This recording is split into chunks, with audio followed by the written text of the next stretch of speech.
ദേശീയപാതയിൽ വിമാനമിറങ്ങി പ്രധാനമന്ത്രി നരേന്ദ്രമോദി അസമിലെ ദിബ്രുഗഡ് ജില്ലയിൽ ആദ്യ എമർജൻസി ലാൻഡിംഗ് സംവിധാനം മോദി ഉദ്ഘാടനം ചെയ്തു. ദേശീയപാതയിൽ നിർമ്മിച്ച പ്രത്യേക റൺവേയിൽ വ്യോമസേനാ വിമാനത്തിൽ പ്രധാനമന്ത്രിയുടെ ലാൻഡിംഗ് ചരിത്രപരമായി. അടിസ്ഥാന വികസനത്തിന് ഒരു പ്രധാന നാഴികക്കല്ല് കൂടി.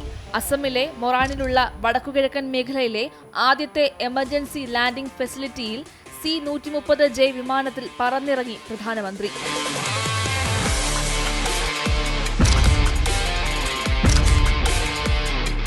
₹100 കോടി ചെലവിലാണ് നിർമ്മാണം. അടിയന്തര ഘട്ടങ്ങളിൽ ഇന്ത്യൻ വ്യോമസേനയുടെ യുദ്ധവിമാനങ്ങൾക്ക് പറന്നുയരാനും ഇറങ്ങാനും കഴിയുന്ന രീതിയിലാണ് റൺവേയുടെ രൂപകൽപ്പന. 40 ടൺ വരെയുള്ള യുദ്ധവിമാനങ്ങളെയും 74 ടൺ ഭാരമുള്ള വലിയ വിമാനങ്ങളെയും വഹിക്കാനുള്ള ശേഷിയുണ്ട്.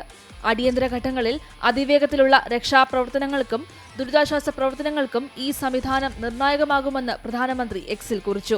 ഹൈവേകളിൽ വാഹനമോടിക്കാൻ മാത്രമല്ല, വേണ്ടിവന്നാൽ അടിയന്തര സാഹചര്യങ്ങളിൽ നമ്മുടെ സൈനികർക്ക് യുദ്ധകാലത്ത് വിമാനങ്ങളുടെ റൺവേയായും ഉപയോഗിക്കാൻ സാധിക്കും എന്ന് ലോകത്തിന് കാട്ടിത്തരുകയാണ്.